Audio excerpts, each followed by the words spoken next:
పక్కూరి దొంగ పొరుగురికి పోయి నీతులు చెప్తే ఎలా ఉంటుంది? హాస్యాస్పదంతో పాటు విరగబడి నవ్వే మాదిరిగానే ఉంటుంది. చేసే పనులు ఓ మాదిరి ఉంటే చెప్పే పనులు మరో మాదిరి ఉంటాయి. పైగా ఈ డిజిటల్ యుగంలో ఎవరు కనిపెట్టలేరు, ఎవరు చూడలేరు అనుకుంటే మాత్రం ఇంతకన్నా దారుణం పొరపాటు మరొకటి ఉండదు.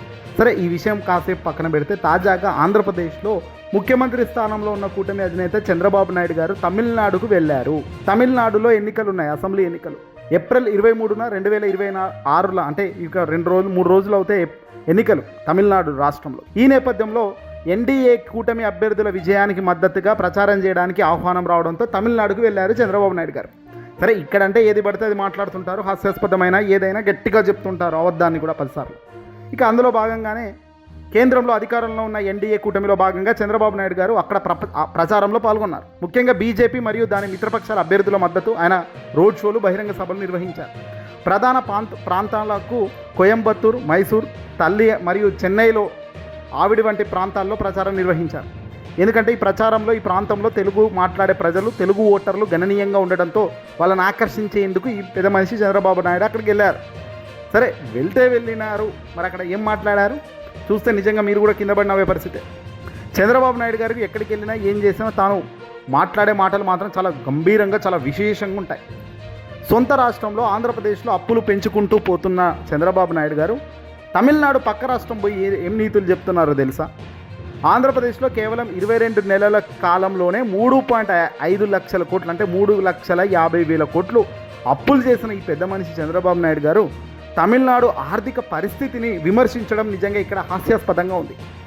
దేశ జీడిపిలో 9.4% వాటా ఉన్న తమిళనాడును ఆర్థికంగా వెనుకబడిన ఆంధ్రప్రదేశ్తో పోల్చి చంద్రబాబు అడ్డంగా ఇక్కడ దొరికిపోయారు.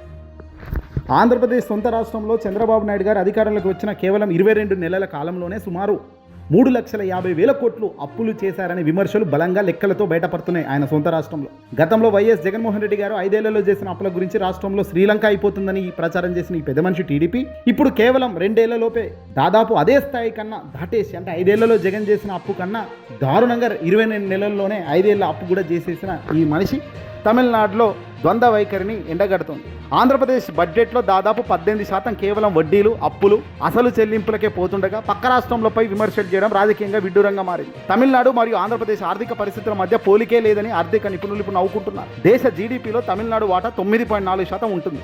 ఆంధ్రప్రదేశ్ వాటా కేవలం 4.8% మాత్రమే. అంటే తమిళనాడు కంటే ఆంధ్రప్రదేశ్ సగం కంటే తక్కువ ఆర్థిక సామర్థ్యాన్ని కలిగి ఉంది. తమిళనాడుకు సొంత పన్ను ఆదాయం, ఓన్ ట్యాక్స్ రెవెన్యూ చాలా ఎక్కువ. అప్పులు చేసినా వాటిని తీర్చే సత్తా రాష్ట్రానికి మెండుగా ఉంది. కానీ ఆంధ్రప్రదేశ్ మాత్రం కేంద్రం ఇచ్చే గ్రాంట్లు మరియు కొత్త అప్పులపైనే ఎక్కువగా ఆధారపడే పరిస్థితి ఉంది. ఇలాంటి పరిస్థితుల్లో ఒక బలమైన ఆర్థిక వ్యవస్థను విమర్శించడం అద్దాల మేడలో ఉండి ఇతరులపై రాళ్లు వేయడం కాదా?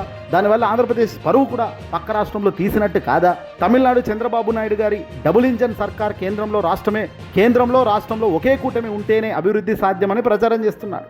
డబుల్ ఇంజన్ సర్కార్ ఆంధ్రప్రదేశ్లో ఇప్పటికీ రెవెన్యూ వృద్ధి కేవలం 1.97% మాత్రమే. అంటే according to the CAG report ప్రకారం రాష్ట్రంలో సూపర్ 6 హామీలను అమలు చేయడంలో తడబడుతూ తమిళనాడు ప్రజలకు అభివృద్ధి పాఠాలు చెప్పడం అడ్డంగా దొరికిపోవడానికి ప్రధాన కారణం కాదా ఇది? తమిళనాడు విషయానికి పోయి మద్యం పాలసీ పైన మాట్లాడుతున్నారు. తమిళనాడులో మద్యం బాటిల్ 10 రూపాయలు అవినీతి జరుగుతుందని చంద్రబాబు ఆరోపించారు. ఆంధ్రప్రదేశ్లో 1,00,000కు పైగా బెల్ట్ షాపులు ఉన్నాయి కదా, వాటిని ఉపాధి కేంద్రాలుగా టీడీపీ నేతలే సమర్థించుకుంటున్నారు కదా, విమర్శలకు గురి చేస్తున్నారు కదా. సొంత రాష్ట్రంలో మద్యం ఆదాయం కోసం పాకులాడుతూ పక్క రాష్ట్రంలో మద్యం నియంత్రణ లేదా అవినీతి గురించి మాట్లాడడం చంద్రబాబు సెల్ఫ్ కోల్ లాంటి పరిమితి చెందిన వాస్తవాలకు దగ్గర. ఇక డిఎంకే కాంగ్రెస్తో కలవడాన్ని చంద్రబాబు తప్పుబట్టారు. పొత్తుల వైవిధ్యం, యూటర్న్ల గురించి చెప్తున్నారు పోయి బాబుగారే. తమిళనాడులో 2018లో రాహుల్ గాంధీతో కలిసి ప్రచారం చేసినప్పుడు చంద్రబాబు కాంగ్రెస్ మంచి పార్టీలో అనిపించిందని, ఇప్పుడు అధికారంలో కోసం మళ్ళీ బీజేపీతో చేరి కాంగ్రెస్ను విమర్శించడం ఆయన అవకాశవాద రాజకీయాలకు నిదర్శనమని సోషల్ మీడియాలో ఇప్పుడు నవ్వుకుంటున్నారు. బాబుగారిని చూసి, బాబుగారి మాటలు చూసి. పొత్తుల గురించి పక్క రాష్ట్రంలో పోయి పాఠాలు చెప్పి ఈ పెద్ద మనిషి పొత్తులకు బ్రాండ్ అంబాసిడర్ అనేది దేశంలో ఏ వ్యక్తిని అడిగినా చెప్పే పరిస్థితి ఉంటుంది. ఈ రోజున 2018 తెలంగాణ ఎన్నికలకు చంద్రబాబు నాయుడు గారు ఇప్పుడు తమిళనాడు స్టాలిన్ మరియు కాంగ్రెస్ పొత్తును విమర్శిస్తున్నారు కదా. 2018 తెలంగాణ అసెంబ్లీ ఎన్నికల్లో మహాకూటమి పేరుతో కాంగ్రెస్తో జతకట్టింది స్వయంగా ఈ చంద్రబాబు నాయుడు గారు కదా. రాహుల్ గాంధీ నివాసానికి వెళ్ళి, ఢిల్లీకి వెళ్ళి ఆయనతో మాట్లాడి దేశాన్ని రక్షించడానికి కాంగ్రెస్తో కలవక తప్పదు అని చంద్రబాబే ప్రకటించినారు.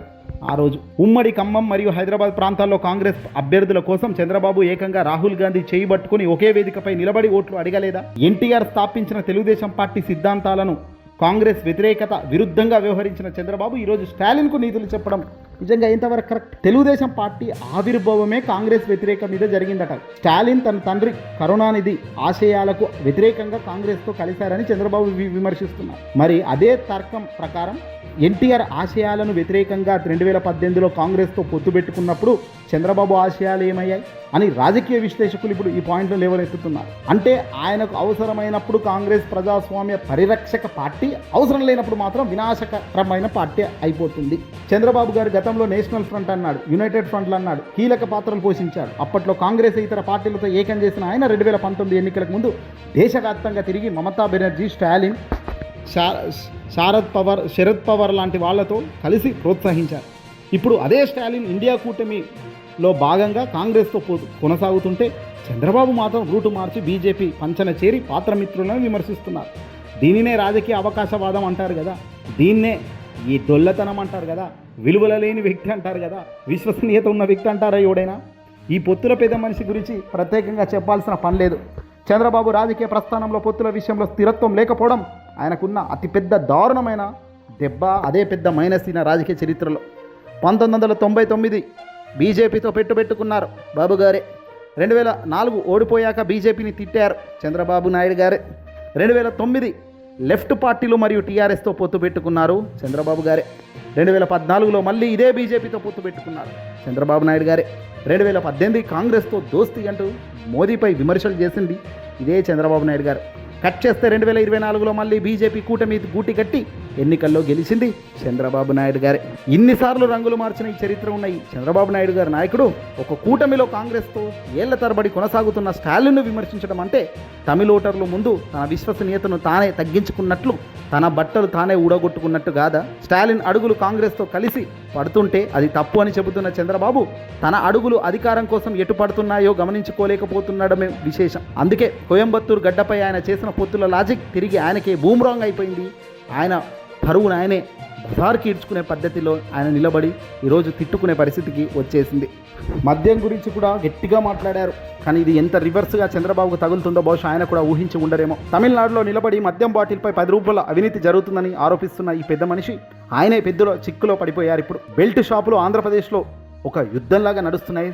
సొంత సామ్రాజ్యంలా నడిపిస్తున్నారు అధికారంలో ఉన్న కూటమి వాళ్ళు. చంద్రబాబు గత టీడీపీ హయాంలో ఉండే ఊరూరు బెల్ట్ షాపులు విచ్చలవిడిగా పెరిగాయని ఆరోపణలు చేశాడు అధికారంలో లేనప్పుడు. దాదాపు 1,00,000కు పైగా బెల్ట్ షాపులు ఉన్నాయని ప్రతిపక్షాలు ఆరోపిస్తుంటే వాటిని ఉపాధి కేంద్రాలు అంటూ తాజాగా తెలుగుదేశం పార్టీ నేతలు సమర్థిస్తుండడం మనం చూస్తుండడం ఏ నైతికతగా ప్రశ్నిస్తుంది ఇప్పుడు సమాజం. ఆంధ్రప్రదేశ్లో మద్యం ధరలు ఆకాశానికి అంటుతుంటే ఎంఆర్పీ కంటే 10 నుంచి 50 వరకు అదనంగా వసూలు చేస్తున్న దానిని నియంత్రించలేకపోయిన చంద్రబాబు పక్క రాష్ట్రం 10 రూపాయల అవినీతి జరుగుతుందని మాట్లాడడం విడ్డూరం. ఆంధ్రప్రదేశ్లో లభించే కొత్త రకం మద్యం బ్రాండ్ల వల్ల ప్రజల ఆరోగ్యం పాడవుతుందని ప్రజలు గగ్గోలు పెడుతుంటే వాటిపై దృష్టి పెట్టకుండా తమిళనాడుకు వెళ్ళి మరి మద్యం నాణ్యత లేదా సేకరణపై విమర్శలు చేయడం ఆయనకు వ్యతిరేకంగా మారింది. ఇప్పుడు అబ్దుల్ కలాం అలాగే జయలలిత సెంటిమెంట్ను ఇక్కడ రగిల్చే కార్యక్రమం చేశారు. చంద్రబాబు గారు ఎప్పుడు తన పాత విజయాలను గొప్పగా చెప్పుకుంటూ ఉంటారు. అయితే తమిళనాడులో ఆయన వాడిన నేనే చేశాను అనే క్రెడిట్ పాలిటిక్స్ ఈసారి పనిచేస్తాయా అంటే ఖచ్చితంగా పనిచేయవు. అబ్దుల్ కలాం క్రెడిట్, ఎందుకంటే ఇక్కడ అబ్దుల్ కలాంను రాష్ట్రపతిని చేసేది నేనే అని చంద్రబాబు తరచూ చెబుతుంటారు. కానీ కలాం గారిని రాష్ట్రపతిగా ఎంపిక చేయడం అనేది అప్పట్లో ఉన్న ఎన్డీఏ కూటమిలోని అనేక పార్టీ ఉమ్మడి నిర్ణయం అట. పైగా అబ్దుల్ కలాం గారు తమిళనాడు ప్రజలకు ఒక మహోన్నత శక్తి ఐకాన్. ఆయన విషయంలో కేవలం రాజకీయ లాభం కోసం క్రెడిట్ తీసుకోవాలన్న చూడ్డాన్ని తంబీలు అహంకారంగా భావించారు. చంద్రబాబుకు ఇది మైనసే అవుతుంది. జయలలితను నేనే గెలిపించాను, ఆమె ప్రమాణ స్వీకారం చేస్తుంటే నేను అక్కడే ఉన్నాను అని చంద్రబాబు చెప్తున్నారు. కానీ ప్రస్తుత తమిళనాడు రాజకీయాల్లో జయలలిత గారి వారసత్వం కోసం ఏఐఏడిఎంకే అనే కుమ్ములాటలు అక్కడ జరుగుతున్నాయి పార్టీలకు సంబంధించి. ఆమె మరణం తర్వాత రాజకీయ చిత్రపటమే అక్కడ మారిపోయింది పూర్తిగా. పాత జ్ఞాపకాలు చెబితే ఓట్లు పడతాయి అని చంద్రబాబు భావించడం ప్రస్తుత తమిళ్ యూత్ దాన్ని పూర్తిగా పట్టించుకోవడం లేదు. విశ్వసనీయత లోపం. గతంలో బీజేపీని తిట్టినప్పుడు జయలలిత పక్షాన నిలబడకుండా ఇప్పుడు మళ్ళీ అదే బీజేపీతో కలిసి వచ్చి ఆమె పేరు వాడుకోవడం తమిళ ఓటర్లు నచ్చలేదట. అందుకే ఆయన ప్రసంగాలు చేస్తున్నప్పుడు ప్రజల నుంచి ఆశించిన స్పందన రాలేదు. ఆంధ్రప్రదేశ్లోనే రాని స్పందన అక్కడ వస్తుందా? చంద్రబాబు నాయుడు గారు ఎక్కడికి వెళ్తే అక్కడ ఇదిగో ఈ డబ్బా కొట్టే కార్యక్రమం నడుస్తూనే ఉంటుంది.